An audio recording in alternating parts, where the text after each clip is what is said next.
The first thing Max Riker noticed when he woke up was the sound of his own breathing. Harsh, labored. Each inhale a struggle against the thinning air supply of his environmental suit. The second thing he noticed was the fine yellow-gray dust that had collected on his visor overnight. The residue of Necrosia's toxic atmosphere that somehow always found a way in, no matter how tightly he sealed his temporary shelter. Day 37. Since the incident. 37 days since the tunnel collapse that buried his entire geological survey team under half a mountain of unstable rock. 37 days of surviving alone on a planet that seemed determined to kill him with every passing minute. Max checked his wrist panel. Oxygen reserves. 9 minutes outside the suit at normal consumption rate. Water recycling, functioning at 31% efficiency. Power cells. 44% capacity remaining.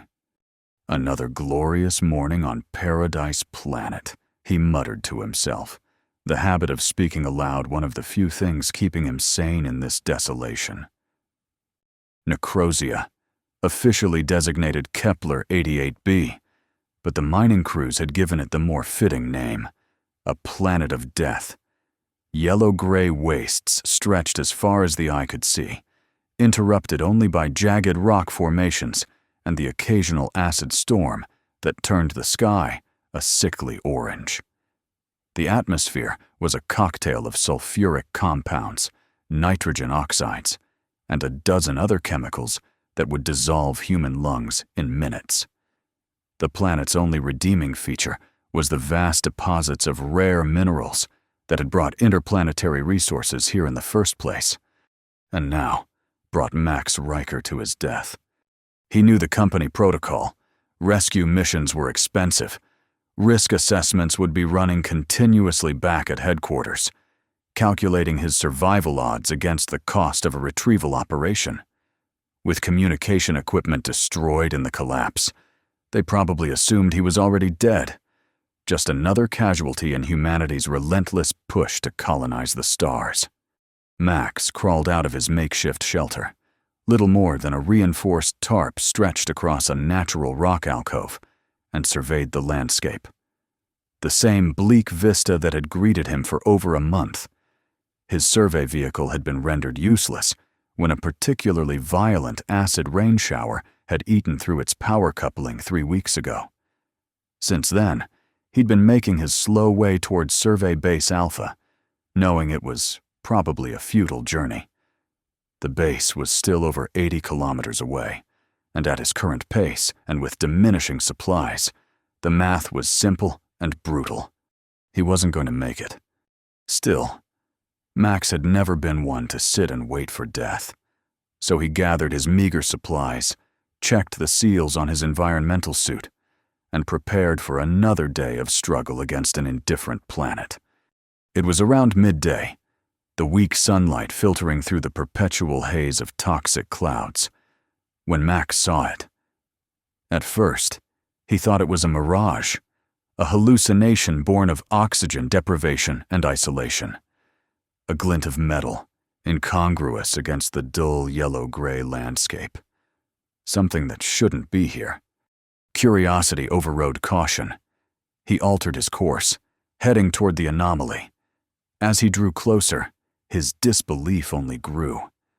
Rising from the dusty surface like some ancient monolith was the unmistakable form of a spacecraft. Not one of the bulky, utilitarian transports used by interplanetary resources, but something sleeker, more elegant. A Waywood-class scout ship, if he wasn't mistaken, though he'd only ever seen them in documentation. Impossible, Max whispered. The craft's pristine surface showed no signs of the corrosion that should have been inevitable in Necrosia's caustic atmosphere. It looked as if it had been placed here moments ago, not a speck of the omnipresent dust marring its gleaming hull. He approached cautiously, part of him still expecting the vision to dissolve into nothing more than oddly shaped rocks and desperate imagination. But the ship remained solid, real, as he drew close enough to touch it. Max reached out a gloved hand, hesitating just above the smooth metal surface. Something about this felt wrong, felt dangerous. But what choice did he have?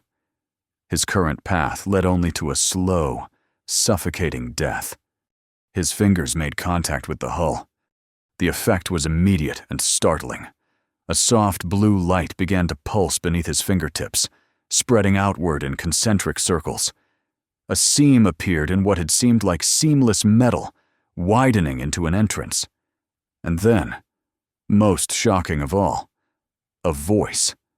Warm, feminine, with an accent he couldn't quite place. DNA and voice pattern recognized. Riker lineage. Welcome, descendant. Max stumbled backward, nearly falling in his shock. The ship's entrance had fully formed now, revealing a small airlock chamber beyond. Please enter, the voice continued. Atmospheric decontamination will commence upon sealing. Max hesitated. Mind racing. How could this ship recognize him? He'd never seen it before in his life. And descendant? What did that mean? But again, what choice did he have? 9 minutes of oxygen outside his suit, a dwindling water supply, certain death waiting if he continued his current path. Taking a deep breath of his recycled air, Max stepped into the airlock. The outer door sealed behind him with a soft hiss, and immediately a fine mist began to spray from nozzles in the ceiling, breaking down and neutralizing the toxic particles clinging to his suit. Decontamination complete, the voice announced after a minute. Inner atmosphere is stable and compatible with human physiology.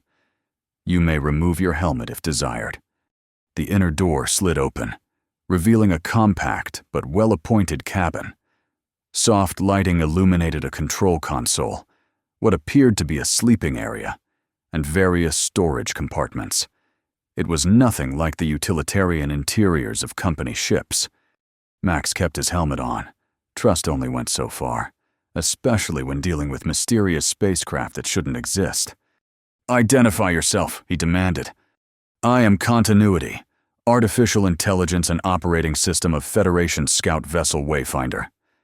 The voice responded. And you are a genetic descendant of Finn Blackwater, which grants you intermediate access to my systems and protocols. Federation? Max had never heard of any spacefaring organization called that. Earth and its colonies were governed by the United Colonial Administration, with various corporations like Interplanetary Resources handling the practical aspects of expansion and resource extraction. I don't know what you're talking about, Max said cautiously. I've never heard of any federation, and I don't know anyone named Finn Blackwater. That is consistent with security protocols, Continuity replied, sounding entirely unperturbed. Your genetic lineage contains marker sequences established by Finn Blackwater in 2031. You are a descendant, likely separated by approximately 5 generations. This enables you to activate the Bloodline Intermediary Program. Max's mind reeled. 2031. That was over a century ago, long before humanity had achieved practical interstellar travel. And genetic markers? The implications were too bizarre to contemplate. What is this Bloodline Intermediary Program? He asked, deciding to play along for now. In the event of an echo event, ships like Wayfinder were positioned on potential affected planets with instructions to monitor and, if necessary, initiate contact with suitable genetic descendants of the original Federation observation team. You, Max Riker, have been identified as such a descendant. Echo event, observation team. Max shook his head in frustration. You're not making any sense. Complete information can only be accessed at Outpost Gamma 3, Continuity said. I can transport you there if you wish to learn more. Alternatively, you may choose to wait for your corporate rescue team. Though my calculations suggest your survival probability in that scenario is approximately 3.2%, given your current resource levels and the estimated response time. The AI had him there. Even if a rescue team was on its way, which he doubted, his supplies wouldn't last long enough. "Where is this outpost?" he asked. "Approximately 200 kilometers south-southeast of our current position, concealed within the mountain range locals have designated as the Spines." Max weighed his options, though in truth, there was really only one viable path forward. "Fine," he said finally. "Take me to Outpost Gamma 3. Acknowledged. Please secure yourself for departure." Max found what looked like a pilot's chair and strapped in. The ship hummed to life around him, instrument panels lighting up with displays in a language he didn't recognize. "Initiating neural sync for voice command interface," Continuity announced. Before Max could object, a tingling sensation washed over him, starting at the base of his skull and spreading throughout his body. It wasn't painful, but it was deeply unsettling. "What did you just do to me?" he demanded. "Neural sync complete," Continuity replied, ignoring his question. "Voice command now active. Additional Blackwater genetic markers detected during neural interface. Full access granted." The displays suddenly shifted, the alien symbols transforming into standard English text. A wealth of information now available to him. "I've established a basic neural interface that allows you to control ship functions through voice commands," Continuity explained. The process also completed a deeper genetic scan, confirming you possess the full Blackwater genetic signature, not merely the intermediate markers. This grants you complete access to all systems and information. Max wasn't sure if he should be impressed or terrified. This technology was well beyond anything he was familiar with. "Preparing for departure," Continuity announced. "You may remove your helmet now. Max, the internal atmosphere is optimized for human comfort." Still wary, but increasingly curious, Max unsealed his helmet and took it off. The air inside the ship was cool and clean, with a slight floral scent that was a stark contrast to the recycled air he'd been breathing for weeks. He took a deep, grateful breath. "Departure in 3, 2, 1. The ship rose smoothly, without the usual vibration and roar of conventional thrusters. Through the view screen, Max watched the toxic landscape of Necrosia fall away beneath them. Within moments, they were soaring above the planet's surface, the jagged rock formations of the Spines visible in the distance. "Estimated arrival time at Outpost Gamma, 22 minutes, Continuity informed him. As they flew, Max explored the information now available to him through the ship's displays, historical records, technical specifications, mission parameters. It was overwhelming. But certain key facts began to emerge. The Federation was not of Earth origin. It was an alliance of spacefaring civilizations from multiple star systems, established long before humanity had even developed basic space travel. Earth had been under observation for centuries, with certain humans selected as intermediaries, people who could bridge the gap between humanity and the Federation when the time was right. Finn Blackwater had been one such intermediary, a scientist who had made contact with the Federation in 2031 and agreed to have his genetic code modified. These modifications would be passed down to his descendants, marking them as potential future intermediaries. "This is insane," Max muttered, scrolling through records that challenged everything he thought he knew about human history and their place in the universe. "It is understandable that you find this difficult to process," Continuity replied. "Most intermediaries are prepared from childhood for their potential role. Your discovery was unplanned, necessitated by the Echo event."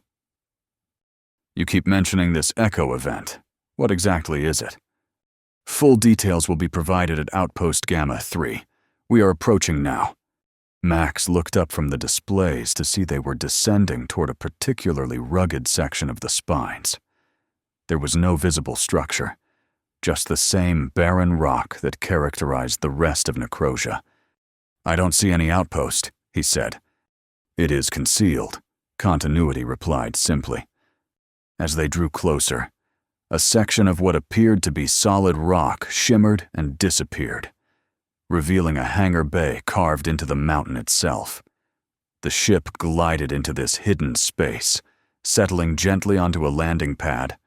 The false rock face reappeared behind them, sealing them in.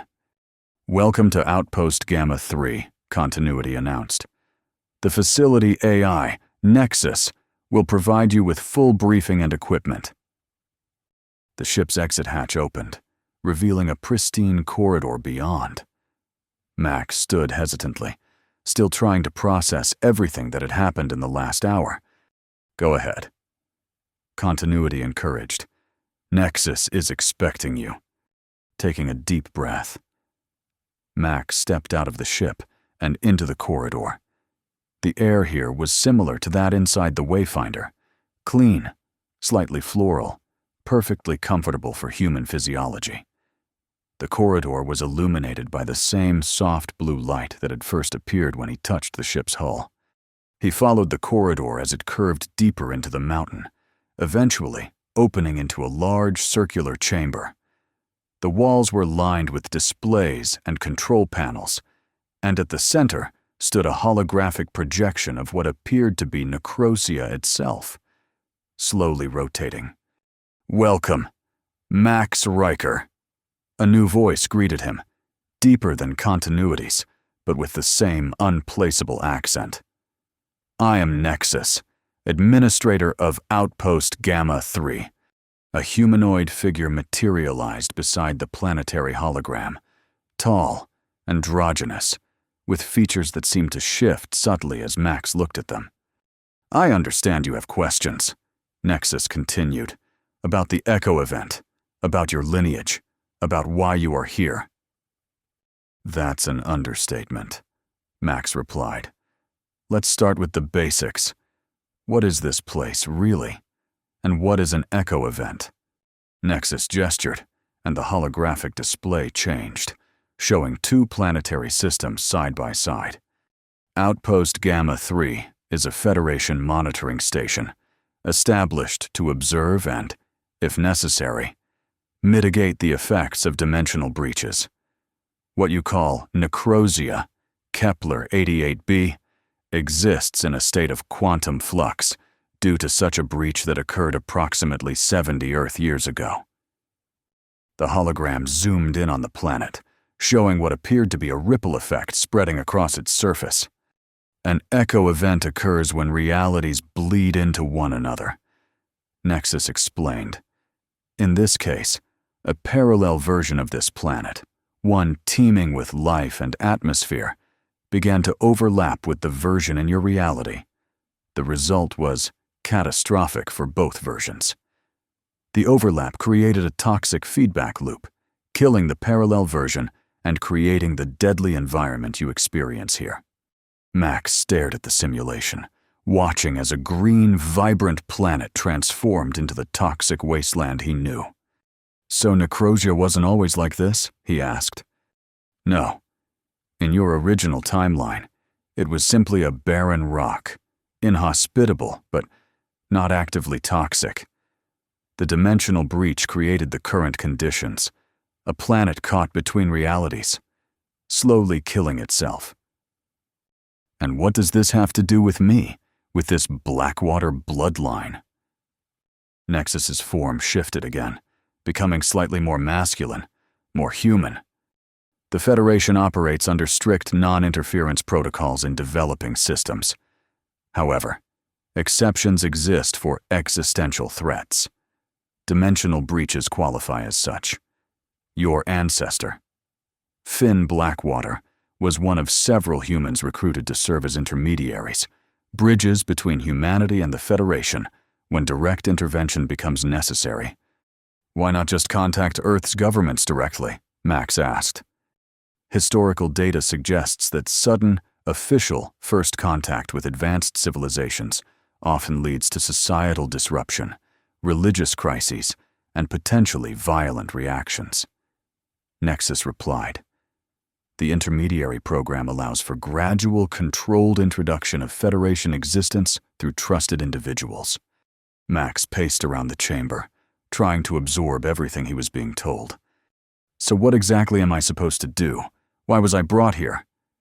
"The dimensional breach on Necrosia is expanding," Nexus said, the hologram shifting to show a growing distortion across the planet's surface.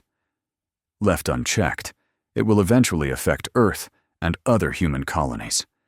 We have the technology to seal the breach, but Federation protocols require human consent and participation for interventions of this magnitude." "And that's where I come in," Max said, beginning to understand. "Yes, as a Blackwater descendant, you have the authority to activate the resonance generator that will stabilize the dimensional breach.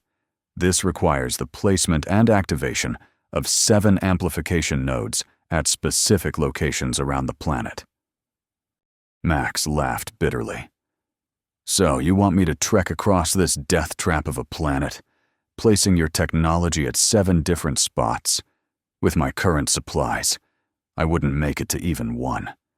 "We will provide you with appropriate equipment," Nexus assured him.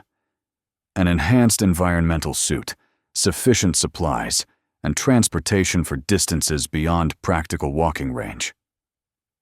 The AI gestured, and a section of the wall slid open, revealing what looked like an advanced version of Max's current environmental suit, along with various equipment and supplies. "The process will take approximately 14 standard Earth days," Nexus continued. "Upon completion, the resonance generator will activate, sealing the dimensional breach and beginning the planet's healing process." "Healing process," Max echoed. "Yes. Once the breach is sealed, the toxic elements will begin to break down naturally. Within approximately 10 Earth years, the atmosphere will be breathable. Within 50, the planet could support full ecosystem development." The implications were staggering. A dead world brought back to life. And he, Max Riker, would be the one to make it happen. If he agreed. "What if I say no?" he asked. "What if I decide to wait for rescue after all?" Nexus's expression remained neutral. "That is your right. We cannot force your participation. However, I must inform you that the dimensional breach will continue to expand. Eventually, it will affect human-occupied worlds. Millions will die, and your personal chance of survival if you choose to wait for corporate rescue remains at 3.2%. Put like that, there wasn't much of a choice at all. "When do we start?" Max asked. "Immediately," Nexus replied. "The new environmental suit will interface with your neural pattern, providing enhanced protection and functionality. The first amplification node should be placed at these coordinates." A map appeared on one of the nearby displays, showing a location approximately 20 kilometers from the outpost. As Max examined the new equipment, a thought occurred to him.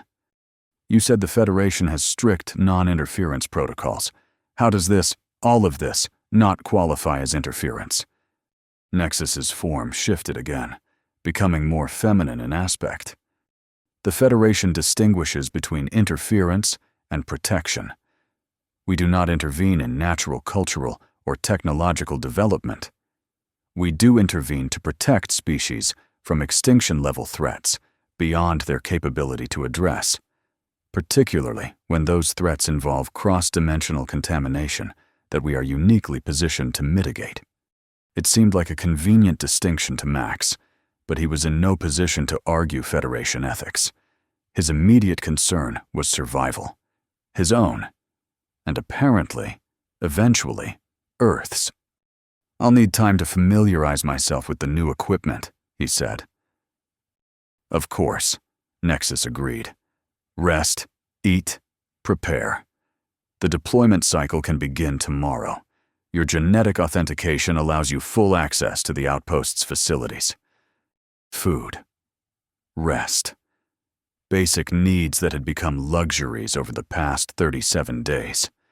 Despite his suspicions and the overwhelming nature of the revelations, Max couldn't help but feel a surge of gratitude. "Thank you," he said simply. "No, Max Riker," Nexus replied. "It is we who thank you." Few would have the courage to accept such a burden with so little preparation. As Max examined the sleek new environmental suit, with its integrated systems and advanced technology, another question formed in his mind. If the Federation has been watching Earth for so long, why haven't you helped before? There have been plenty of disasters, wars, crises that could have used some advanced intervention. Nexus's expression became solemn. The line between protection and interference is carefully drawn. Max, natural disasters, wars, even pandemics, these are challenges that shape a species, that drive innovation and adaptation. Only threats of existential scale that cannot possibly be addressed with indigenous technology warrant intervention. "Convenient," Max muttered. "Perhaps," Nexus acknowledged. "But consider the alternative. What would humanity become if every challenge were solved by external intervention? Would you have ever reached the stars on your own? Would you have developed the resilience that defines your species?" It was a fair point, but Max was too exhausted to pursue a philosophical debate. He focused instead on the practical matters at hand, learning the functions of his new equipment, studying the locations where he would need to place the amplification nodes, and most immediately, enjoying his first proper meal and rest in over a month. The next morning, though morning was a relative term in the windowless outpost, Max stood at the exit airlock, fully equipped in his new environmental suit. It was remarkably light compared to his old one, the material seeming to flow with his movements rather than restrict them. The heads-up display projected onto his visor was far more comprehensive, showing not just oxygen levels and temperature, but also detailed topographical maps, atmospheric composition analyses, and even predictive weather patterns. The first amplification node is pre-programmed for automatic deployment upon reaching the designated coordinates. Nexus explained, "Simply place it on any solid surface, and it will activate and secure itself." Max nodded, checking the small cylindrical device secured to his belt, the first of 7 that would supposedly save this planet, and eventually Earth itself. "Your new suit can withstand direct exposure to Necrosia's atmosphere for up to 6 hours in emergency situations." Nexus continued, "Though I would not recommend testing this capability unnecessarily." "Don't worry," Max assured the AI. "I've had enough of this planet's atmosphere to last a lifetime." The outer door of the airlock cycled open, revealing a narrow tunnel leading out to the planet's surface. Taking a deep breath of the suit's clean air, Max stepped forward, beginning his mission. The next 2 weeks were a grueling test of endurance, skill, and faith. Each amplification node had to be placed in a specific location, often in the most inhospitable regions of an already inhospitable planet. The first was relatively straightforward, a high ridge overlooking a vast acid plain. The second required Max to descend into a narrow canyon where the air was so thick with toxic particulates that visibility was reduced to mere meters. For the third and fourth nodes, Nexus provided Max with a small transport vehicle, a sleek, hovering platform that could navigate Necrosia's treacherous terrain far faster than he could on foot. Even with this assistance, the journey was perilous. Acid storms, sudden geological instabilities, and the constant insidious effects of the toxic atmosphere all conspired against him. Between deployments, Max returned to Outpost Gamma 3 to rest, recharge, and prepare for the next phase. During these periods, he delved deeper into the Federation's records, learning more about Earth's place in the wider galactic community, about the Blackwater lineage, about the true nature of the dimensional breaches that had transformed Necrosia.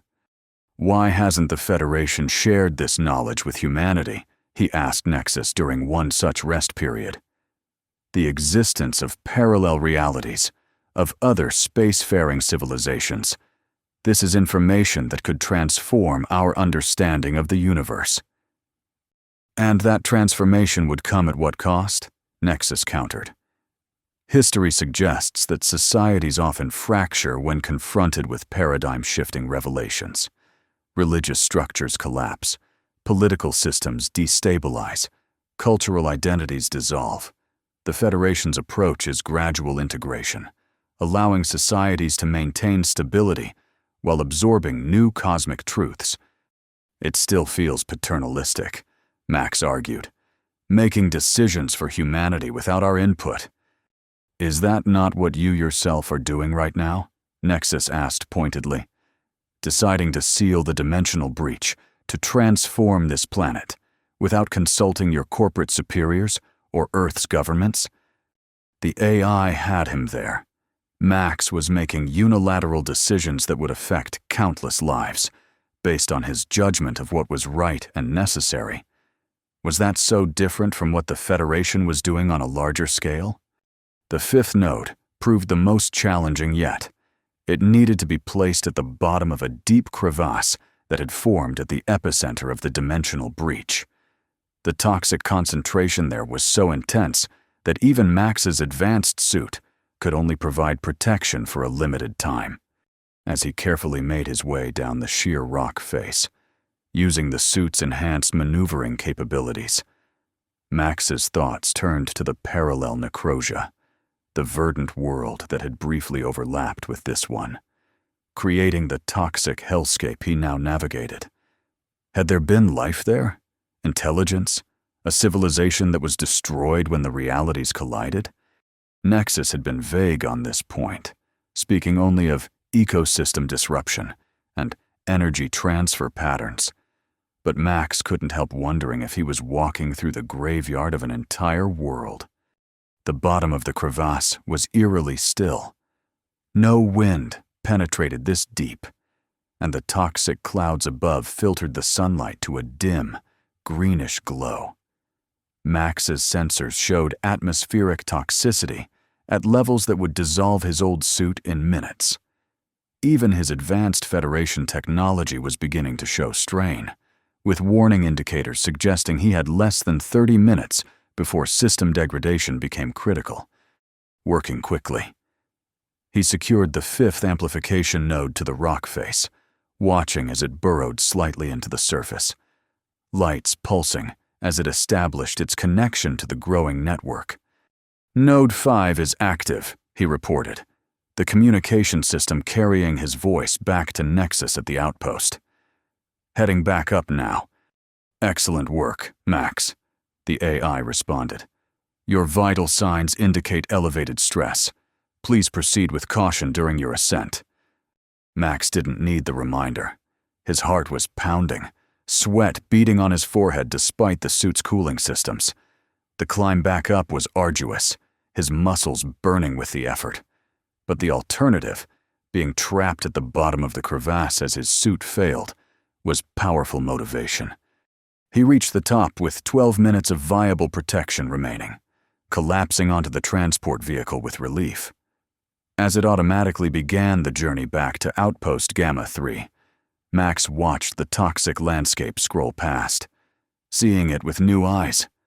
Not just a hostile alien environment, but a world in pain, caught between realities, slowly destroying itself. And now, perhaps, a world with hope of redemption.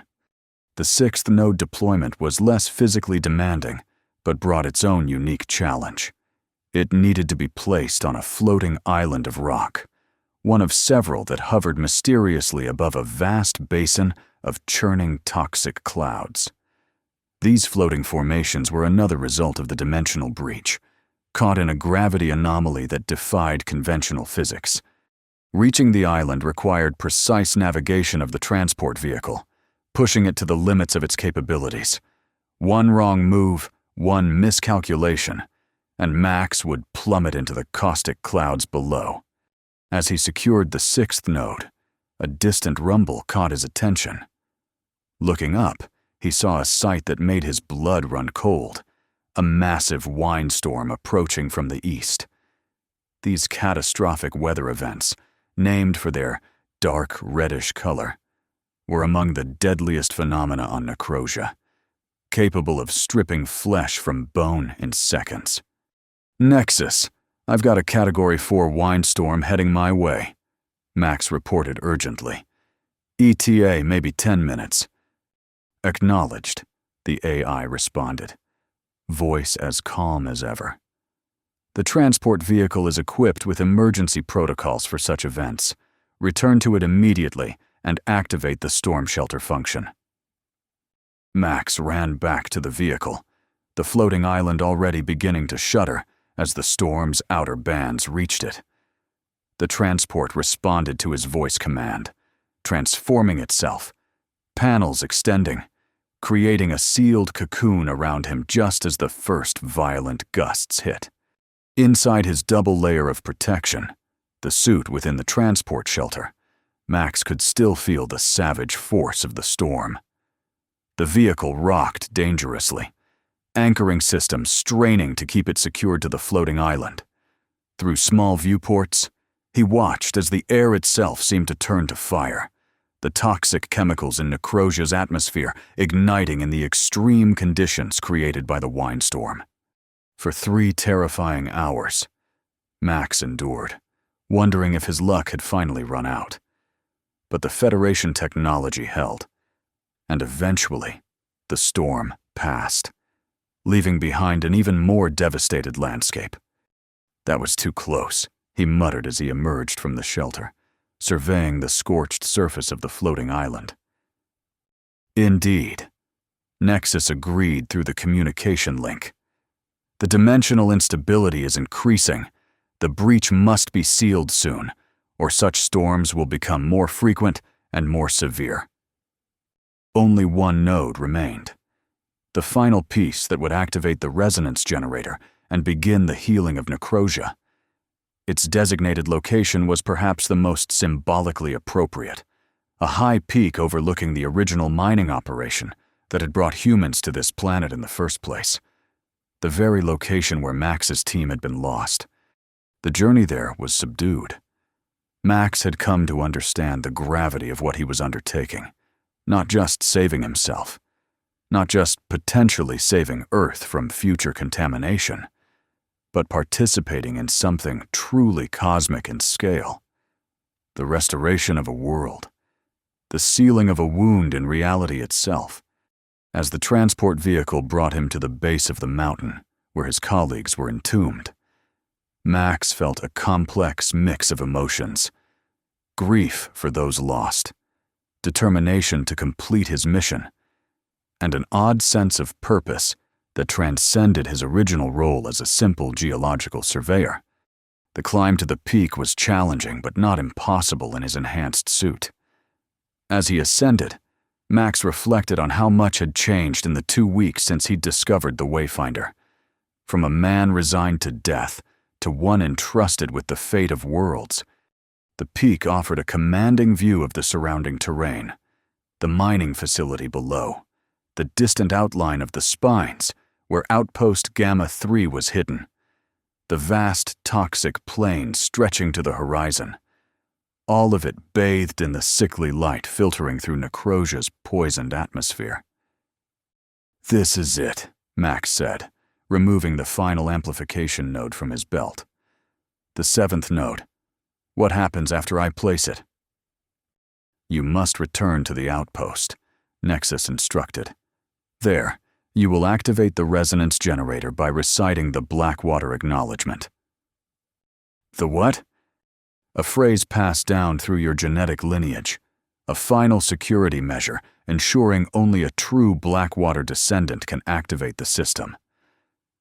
Max shook his head in amazement. Even now, the Federation's protocols demanded these ritual observances. He placed the 7th node carefully on the peak, watching as it secured itself like the others. A soft pulse of blue light confirmed its activation. Joining the network spread across Necrosia. "Node 7 is active," he reported. "Returning to base now."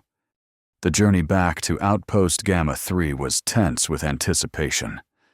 Max found himself both eager and apprehensive about what would happen when the resonance generator was activated. Would the change be dramatic, gradual? Would he even live to see Necrosia transformed, or would it take generations? Upon his return to the outpost, Nexus greeted him with news that added unexpected urgency to the situation. "Our sensors have detected an approaching vessel," the AI informed him. "It appears to be a corporate rescue ship, likely responding to automated distress signals from your original team." Max was stunned. After all this time, Interplanetary Resources had finally sent a rescue team. The timing was almost too coincidental. "How long until they arrive?" he asked. "Approximately 18 hours, Nexus replied. "This complicates matters. The activation of the resonance generator will create observable energy patterns that the approaching ship will detect. Federation protocol strongly suggests completing the activation before they enter scanning range. In other words, they needed to act now, before human witnesses arrived." Max understood the logic, even if he still had reservations about the secrecy. "Then let's do it," he said firmly. "What do I need to do?" Nexus led him to the central chamber, where the holographic display now showed all 7 amplification nodes pulsing in synchronization across the planet's surface. "Stand here," the AI instructed, indicating a spot before what appeared to be a control console. "Place your hand on the activation panel and recite the Blackwater acknowledgement." "Which is what, exactly?" Max asked. The holographic form of Nexus seemed to smile slightly. "The words will come to you. They are part of you, encoded in your very cells." Skeptical, but willing to try, Max placed his hand on the smooth surface of the panel. Immediately, a warmth spread up his arm, and words formed in his mind, a phrase he had never heard before, yet somehow knew intimately. "The universe is larger and stranger than humanity dreams," he found himself saying. "And there is a place for those who can walk between worlds." The effect was immediate and spectacular. The console beneath his hand flared with brilliant blue-white light, energy coursing through conduits that had lain dormant for decades. The holographic display transformed, showing energy waves emanating from each of the 7 nodes, converging at a point deep within the planet's core. "Resonance generator activating," Nexus announced, "dimensional stabilization commencing." The entire outpost thrummed with power, the light growing more intense until Max had to shield his eyes. Through the gaps in his fingers, he could see the holographic representation of Necrosia beginning to change, the toxic swirls in its atmosphere shifting, dissipating, revealing glimpses of something cleaner beneath. "Is it working?" he asked, voice barely audible above the building resonance. "Yes," Nexus confirmed. "The breach is responding to the resonance fields. Containment is proceeding as expected." Outside the outpost, visible through monitoring screens, the sky of Necrosia was changing. The perpetual yellow-gray haze was developing patches of different color, hints of blue and violet breaking through the toxic clouds. Estimated time to complete dimensional stabilization, 43 hours. Nexus reported. Preliminary atmospheric cleansing already underway. The light began to fade, the vibration settling into a steady, almost musical hum. Max lowered his hand from the console, feeling strangely lightheaded, but exhilarated. "What about the rescue ship?" he asked, remembering the approaching vessel. "The energy signature will be visible to their instruments." Nexus acknowledged. "However, we have initiated a masking protocol that will obscure the exact nature of the phenomenon. They will detect unusual energy readings, but will be unable to determine their source or purpose. In other words, they would know something strange was happening but wouldn't be able to identify the Federation's involvement. It seemed an imperfect solution to Max, especially since he would have to face the rescue team himself. "What am I supposed to tell them?" he asked. "That is your choice," Nexus replied. "As an intermediary, you have discretion regarding what information to share and when. The Federation recommends a gradual approach, acknowledging unusual phenomena, but attributing them to natural processes until humanity is prepared for the full truth. In other words, lie." Max wasn't entirely comfortable with that, but he understood the reasoning. Humanity had enough challenges adjusting to life among the stars without adding parallel dimensions and ancient alien federations to the mix. "The rescue vessel will arrive in approximately 17 hours. Nexus continued. "You may rest here until then, or we can transport you to a location where they are more likely to detect you." Max considered his options. If he stayed at the outpost, he risked the rescue team leaving without him, assuming their sensors found no survivors. But if he ventured out, he would need to craft a plausible story for his survival. "Can you take me back to the mining facility?" he asked finally. "I'll say I've been sheltering there, living off emergency supplies." "A reasonable approach," Nexus agreed. "We can transport you there in the morning, giving you time to rest and prepare your narrative." Max spent his last night in Outpost Gamma 3 in a state of strange calm. He had accomplished something momentous, something that would ultimately save countless lives across 2 realities. Yet no one would know, at least not the full truth, not for many years to come. In the morning, the transport vehicle took him back to the mining facility, now abandoned for over a month. He brought with him a few supplies from the outpost, enough to support his story of desperate survival, but nothing that would reveal Federation technology. The facility was eerily silent, dust and corrosion already claiming the equipment left behind. Max set up in what had been the communications center, rigging a weak distress signal that the approaching rescue ship would detect. Then he waited, rehearsing his story, preparing for the questions that would come. The rescue ship arrived exactly when Nexus had predicted. Max watched from a viewport as the bulky corporate vessel descended through Necrosia's atmosphere, landing pads extending as it settled onto the facility's landing zone. Taking a deep breath, he activated his old environmental suit, carefully damaged to show the wear of a month's survival, and went out to meet his rescuers. The ship's airlock cycled open, and figures in environmental suits emerged. At their head was a tall, commanding presence that Max recognized even through the suit's visor. Captain Lydia Vorin, one of Interplanetary Resources' most experienced rescue specialists. "Max Riker," her voice crackled through the comm system. "Is that really you?" "In the flesh," Max replied, trying to sound appropriately exhausted and relieved. "Though not much flesh left after all this time. Our sensors detected a single life sign, but after the tunnel collapse..." She shook her head in amazement. "How did you survive?" "Emergency supplies, luck, and pure stubbornness," Max said, sticking to his prepared story. "The real question is, what took you so long?" Vorin had the grace to look uncomfortable, even through her visor. "Communication blackout. We received the initial distress signal, but then nothing. Company protocol required verification before mounting a full rescue operation. Corporate euphemisms for, 'we weren't sure it was worth the expense.' Max had expected as much. "Well, you're here now," he said. "And just in time. My supplies were running out." "We've detected some very unusual energy readings in the area," Vorin said, getting straight to the point. "Any idea what might be causing them?" Here it was, the moment Max had been preparing for. The first test of his role as an intermediary. I've been seeing strange atmospheric phenomena for the past few days, he said carefully.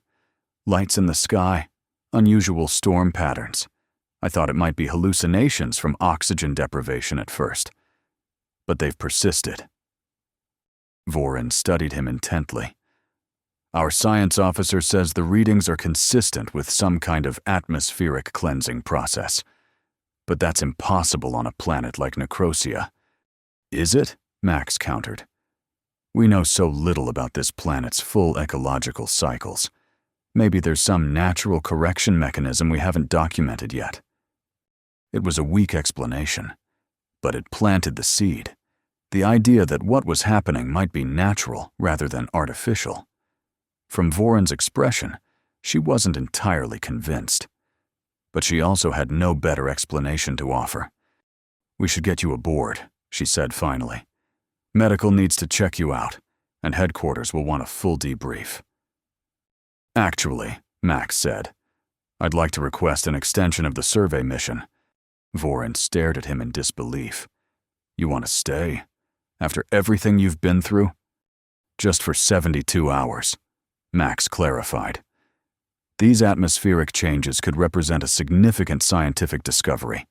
If Interplanetary Resources documents them first, the research rights alone could be worth billions.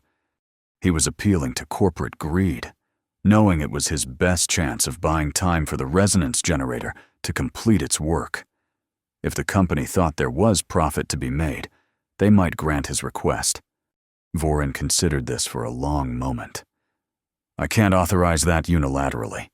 I'll need to consult with headquarters. Of course, Max agreed.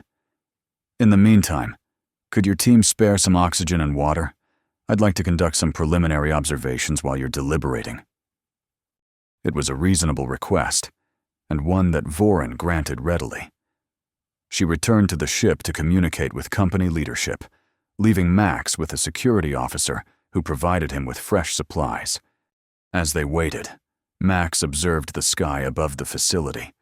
Already, the changes were becoming more pronounced. Patches of violet blue were expanding, the toxic yellow-gray receding like an outgoing tide. The resonance generator was working faster than even Nexus had predicted. 3 hours later, Vorin emerged from the ship with surprising news. Headquarters has approved a 72-hour extension, she announced. But with conditions, a security team will remain with you, and all observations must be fully documented and transmitted to the company in real time. In other words, they weren't letting him out of their sight, and they wanted immediate access to any valuable data. It wasn't ideal, but it would have to do. Agreed, Max said. When can we begin? The next 72 hours were a delicate dance of truth and omission. Max led the corporate team in documenting the atmospheric changes, providing scientific-sounding explanations that hinted at natural processes while carefully avoiding any mention of dimensional breaches or Federation technology. The changes themselves were becoming impossible to ignore. By the end of the first day, large sections of Necrosia's sky had cleared completely, revealing a deep violet-blue expanse above. The toxic fog that had blanketed the surface was thinning, retreating to low-lying areas. Even the acid storms were diminishing in frequency and intensity. It's like the planet is healing itself, one of the security officers remarked in awe. That's exactly what's happening, Max confirmed, allowing himself this small truth. Necrosia is finding its balance again. By the end of the second day, the first green appeared. Tiny shoots pushing up through the soil in areas where the toxic concentration had dropped below critical levels. Plant life, emerging impossibly fast in what had been a dead world just hours before. The corporate scientists were beside themselves, collecting samples, running tests, trying to understand how such rapid transformation was possible. Their instruments detected the energy patterns from the resonance generator, but could not identify their source or nature. Max knew that Nexus was monitoring the situation from Outpost Gamma 3, ready to intervene if the humans came too close to discovering the truth. but such intervention proved unnecessary.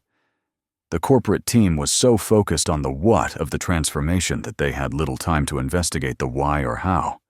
On the morning of the third day, as Max stood on a ridge watching the first light illuminate a landscape increasingly tinged with green, his communication device signaled an incoming transmission, not from the corporate ship, but on a frequency he had never seen before. "Max Riker," a familiar voice greeted him. "This is Nexus. Please acknowledge on this secure channel." Looking around to ensure he was alone, Max responded quietly. "I hear you. Nexus, what's happening?" "The resonance generator has completed its primary function." The AI reported. "The dimensional breach is sealed. Necrosia's healing has begun and will continue naturally from this point forward." "That's good news," Max said. "But why are you contacting me now?" "A Federation delegation is approaching," Nexus informed him. "They were alerted when the resonance generator activated. Among them is Sophia Blackwater, a relative of yours, through your shared bloodline with Finn Blackwater." Max felt a shock of surprise.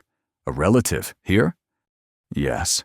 The delegation will arrive within 6 hours. They request your presence at Outpost Gamma 3 for the official transition ceremony." "Transition ceremony?" Max repeated. "What does that mean?" "With the dimensional breach sealed, Necrosia will now be officially designated as a Federation Human Cooperative Restoration Zone. As the intermediary who initiated the healing process, your presence is required for the formal declaration."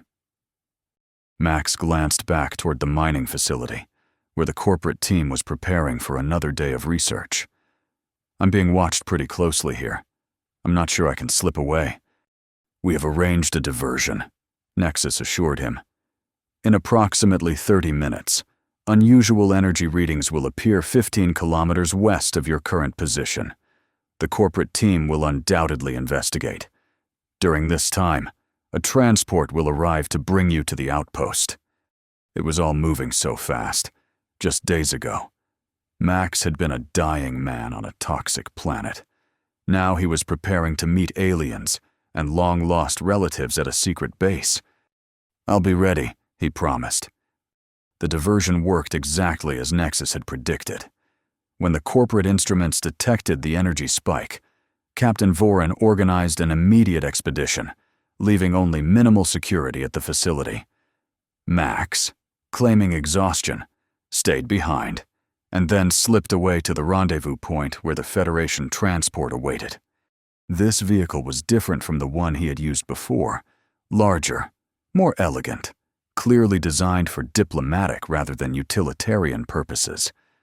It whisked him across the rapidly transforming landscape to Outpost Gamma 3 in a matter of minutes. Inside the outpost, Max found the central chamber transformed. The holographic displays now showed not just Necrosia, but a network of stars and planets, a map of the local sector of the galaxy, with various points marked in different colors. And standing before this cosmic display were 5 figures unlike any Max had ever seen. 3 were clearly non-human, tall, slender beings with iridescent skin and eyes that seemed to shift color as he watched. The other 2 appeared human, an older man and a middle-aged woman in formal attire that seemed to combine elements of military and ceremonial dress. It was the woman who stepped forward as Max entered. "Max Riker," she said, her voice carrying the same unplaceable accent as the AI voices. "I am Sophia Blackwater, Federation Liaison for Sol Sector. Welcome to your heritage." She extended her hand, and Max shook it, feeling a strange sense of familiarity despite never having met this woman before. "You really are related to me?" he asked. "We share a common ancestor in Finn Blackwater," she confirmed, "though my line has maintained active connection with the Federation for generations, while yours diverged into the general population." One of the non-human figures spoke then, its voice melodious and strangely layered. as if multiple tones were speaking in perfect harmony.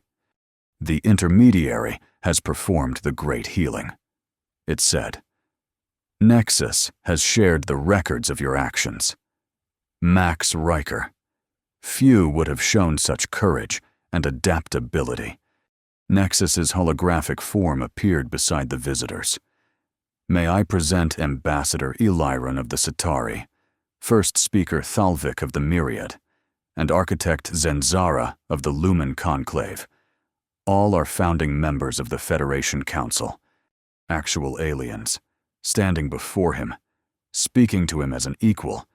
It was almost too much to process.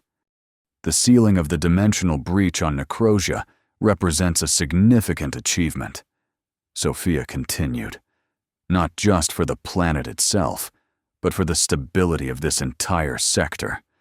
The Council has voted to formally acknowledge your role and to offer you a permanent position as Federation intermediary for this world."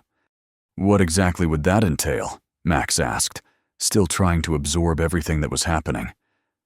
"You would oversee the restoration process," the one identified as Architect Zenzara explained, its voice like chimes in a gentle breeze.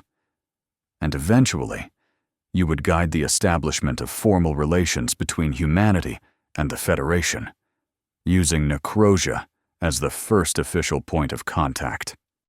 The Council has determined that humanity is approaching readiness for full disclosure," First Speaker Thalvik added. "The discovery of the transformation of Necrosia provides an ideal opening for the gradual introduction of Federation existence." It was an overwhelming proposition, from geological surveyor to planetary intermediary, from employee to diplomat, all in the space of a few weeks. "What about interplanetary resources?" Max asked. "And Earth's governments? They're going to have questions about what's happening here."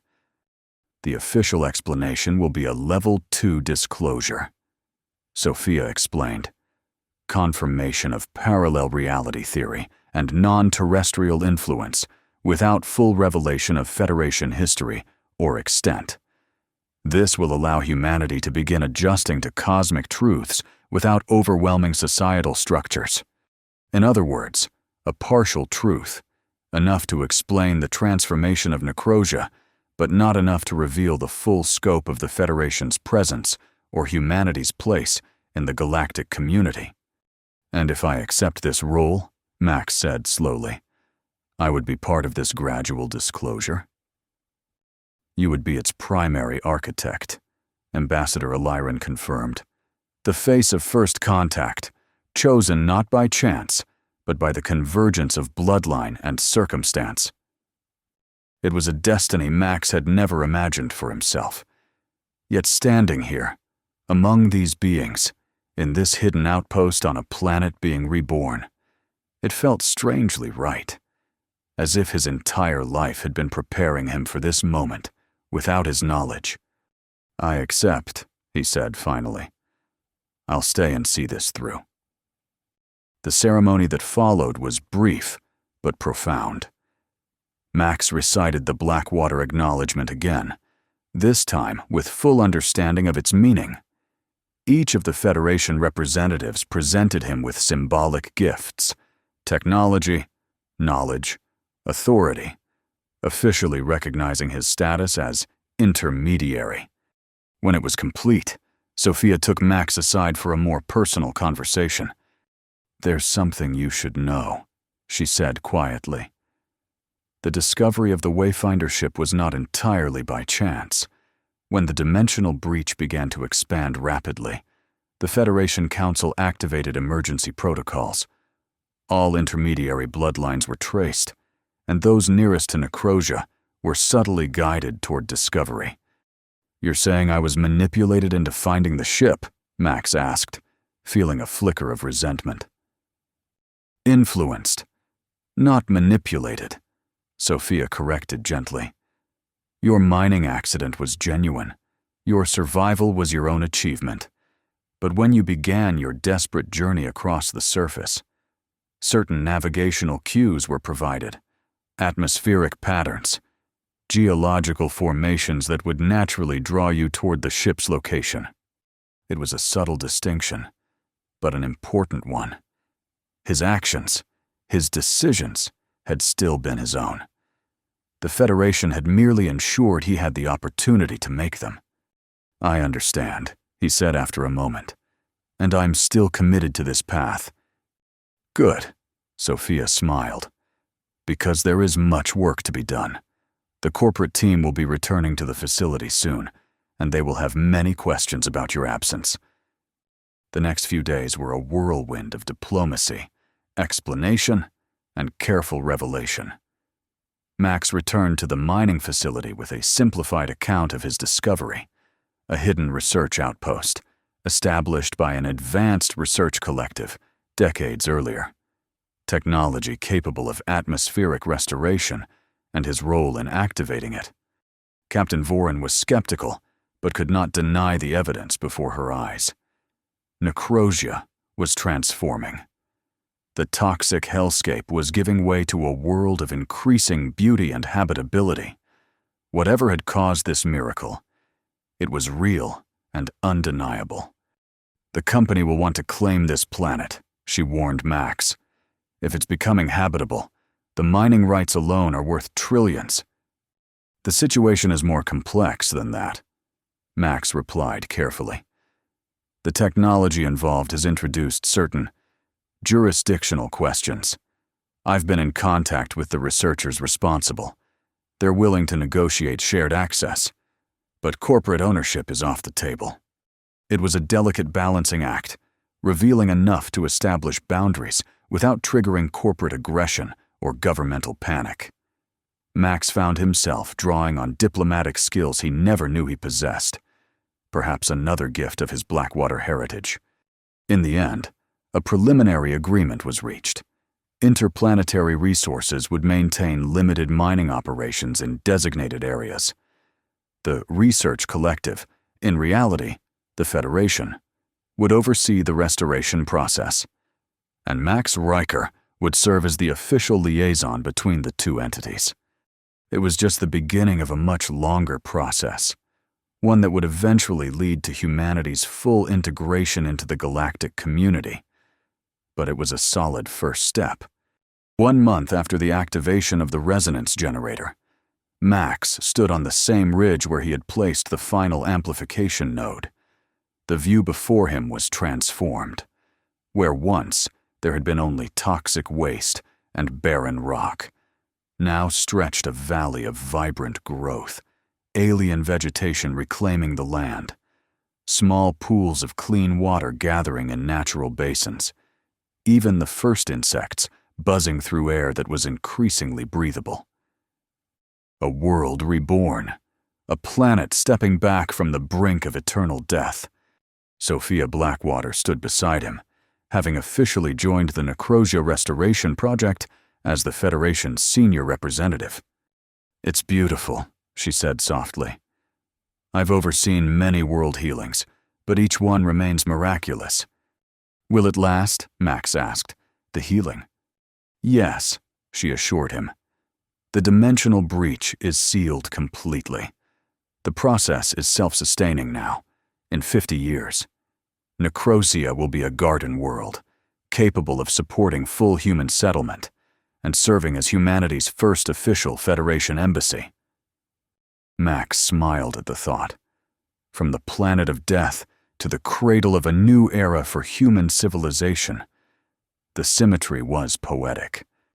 "The universe is larger and stranger than humanity dreams," he murmured, repeating the Blackwater acknowledgement that had become something of a personal mantra. "And there is a place for those who can walk between worlds." As the sun set over the newly green valley, painting the sky in colors Necrosia had not seen in 70 years, Max Riker embraced his unexpected destiny. Intermediary, diplomat, bridge between worlds. The journey ahead would be challenging, the path not always clear. But for the first time since the mining accident that had nearly claimed his life, he looked toward the future with genuine hope. a hope as vibrant and resilient as the new life emerging on the once dead world beneath his feet.